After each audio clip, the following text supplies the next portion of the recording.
Hari Kamis kemarin bisa jadi hari yang mendebarkan sekaligus membawa angin segar babak baru bagi Julia Perez. Mendebarkan karena artis yang akrab dipanggil Jupe itu menghadiri sidang gugatan cerainya terhadap Gaston di Pengadilan Negeri Jakarta Selatan dengan kabar bahwa sidang kemarin bakal menjadi sidang puncak alias pembacaan vonis. Dan seolah siap menjadi janda untuk yang kedua kalinya, Jupe pun menghadiri sidang cerainya dengan mengenakan busana hingga wig unik serba warna ungu, sebuah warna yang konon identik dengan warna janda. Uniknya seolah menyambut makna dari warna kostum Jupe, Majelis Hakim akhirnya memvonis bahwa pernikahan beda keyakinan yang telah dilakukan Jupe dan Gaston di Australia telah resmi diputus cerai.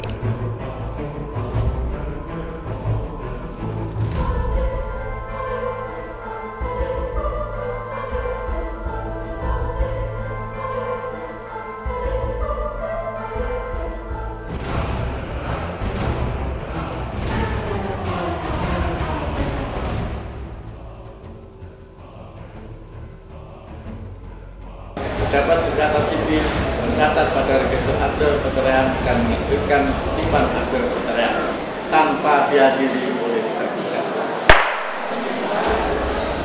Baiklah, sidang yang memeriksa perkara perdata nomor 141 PDTG 2016 PN Jakarta Selatan kami nyatakan selesai dan ditutup persidangan. Terima kasih untuk Pak Majelis Hakim Pak Puji yang memberikan putusan seadil-adilnya. Saya berterima kasih bahwa semuanya berjalan dengan lancar dan saya mendapatkan keadilan. Saya tidak bisa mengungkapkan banyak kata-kata. Saya sangat bahagia sekali hari ini. Terima kasih sekali lagi, terima kasih. Sesuai dengan warna baju, rambut, Pak DJ, apa namanya? Saya menjadi janda yang sah. Bahwa putusannya diputuskan secara first take, itu memang artinya putusan yang diputuskan tanpa kehadiran tergugat. Uniknya putusan cerai Jupe itu pun kian mendulang kejutan karena Majelis Hakim tidak hanya mengabulkan gugatan cerai Jupe, tapi juga meloloskan tuntutan pemberian nafkah pasca cerai yang diajukan pihak Jupe dengan jumlah tak main-main, yaitu 15 juta rupiah. Jumlah fantastis ini harus diberikan Gaston kepada Jupe hingga artis bernama asli Yulia Rahmawati itu menikah kembali. Sontak saja keputusan hakim itu disambut gembira oleh Jupe.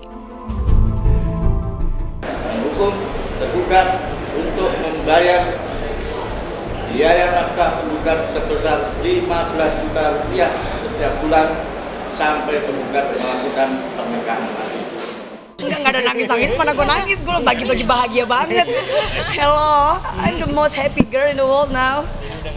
Gak ada air mata lagi, sudah. I'm so happy. Single and happy. Kan selama ini Gaston berkuar-kuar bahwa tidak pernah di negaranya dia atau dia bilang, kan kalian tahu ya, bahwa dia tidak berkewajiban untuk menafkahi saya.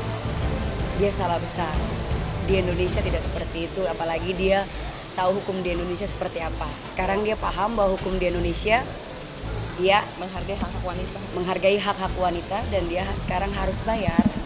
Diwajibkan berapa, Bang? 15 juta per bulan. 15 juta Boleh. per bulan. Tadi kita mintanya 25 juta tapi yang dikabulkan oleh Majelis Hakim 15 juta. Jadi mulai sekarang kalau putusan sudah inkrah, Gaston harus menafkahi Jupe 15 juta per bulan sampai Jupe menikah lagi. Ya, bahagia. Itulah yang menyelimuti batin Jupe setelah benar-benar resmi bercerai dari Gaston, lengkap dengan tunjangan nafkah dengan nominal besar 15 juta rupiah per bulan. Sebuah nominal yang konon pantas diterima Jupe atas apa yang dialaminya selama ini. Bagaimana tidak? Pasalnya selain tinggal di rumah pribadi Jupe lengkap dengan fasilitasnya saat menikah, Gaston juga terbukti tega mengkhianati cinta Jupe dengan wanita idaman lain dan bukan hanya sekali, melainkan berkali-kali. Penggugat tentang tergugat berselingkuh semakin kuat dengan ditemukannya pakaian dalam wanita-wanita asing tersebut di tempat pakaian kotor milik tergugat. Tapi pada intinya pembuktian apa yang saya berikan ke pengadilan itu yang sebenar-benarnya terjadi karena semuanya ada buktinya lah gitu. Karena ya namanya dalam kasus hukum semuanya kita tidak bisa hanya berdasarkan asumsi ya, tapi juga harus ada hukum, ada faktanya. Ya, buat saya nominal uang itu bukan itu yang saya cari, mungkin tanggung jawabnya. Lebih ke tanggung jawab ya. Kalian tahu lah seperti apa saya. Mungkin di sini kami semuanya, saya sebagai wanita punya kewajiban juga untuk mendidik laki-laki maupun bule ataupun non bule. Mereka harus tahu ya kalau menikah dengan wanita Indonesia, mereka harus tahu aturan di Indonesia seperti apa. Dan ini akan menjadi pembelajaran bahwa siapapun sekarang ya, bule-bule yang menikah dengan orang Indonesia seperti ini.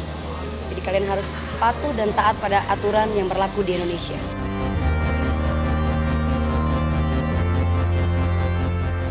Tak pelak, tanda tanya besar pun muncul. Mungkinkah selama 3 tahun menikah dengan Gaston, Juppe selalu menutup-nutupi derita hatinya, menerima fakta perselingkuhan Gaston dengan sederet wanita asing?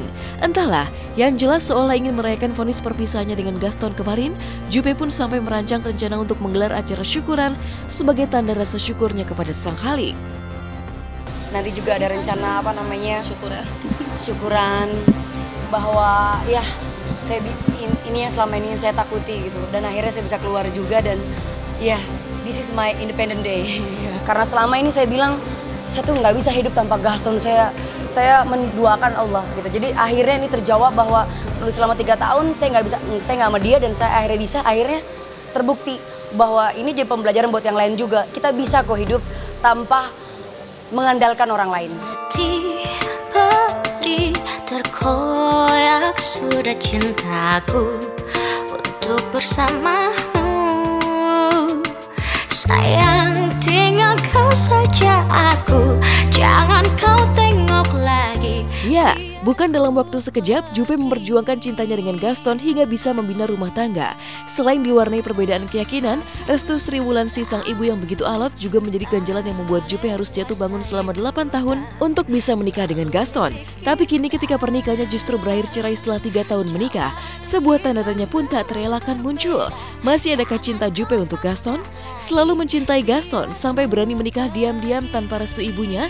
Mungkinkah masih ada jalan kembali bagi Juppe untuk rujuk dengan Gaston yang jelas-jelas masih ingin bersama Juppe? Jawaban yang diurai Juppe justru mengejutkan. Gak ada perasaan. Bukan gak ada perasaan, saya berarti bohong, ada perasaan ya, pasti ada. Tapi dengan jawaban seorang laki-laki yang dia tidak mau hadir di persidangan terakhir, dia lebih mementingkan latihan saja, kita sudah tahu berarti dia memang sama, lebih yang nggak punya hati. Dan hari ini dari seorang Julia Perez, Yuli Rahmawati, akhirnya saya berstatus janda. Sedikit tanggapan. Kalau kan tadi aku udah nyanyi simbolisnya. Itu senang. Ya ini senang, ya kan, ini senang. Tadi aku udah nyanyi kan ya. Gak zaman, balikan sama mantan. Gak zaman, rayumu sudah gak mempan. Gak zaman, kini ku sudah cerai. Gak mau lagi ku denganmu. Ku menyesal, ku kan pergi. Tak perlu kau sesali telah terjadi. Kasus Yuyun, gadis Malang yang mengalami pemerkosaan di Rejang Lebong, Bengkulu, rupanya menggetarkan alarm waspada bagi publik hingga selebriti. Kasus sidang vonis kasus Yuyun ini pun menyedot perhatian hingga rasa miris selebriti. Seperti apakah kasus Yuyun menyedot perhatian dan menggugah setiap hati hingga memunculkan wacana hukum kebiri? Benarkah masih ada pro dan kontra hukum kebiri di kalangan selebriti? Simak beritanya hanya di Hotshot sesaat lagi.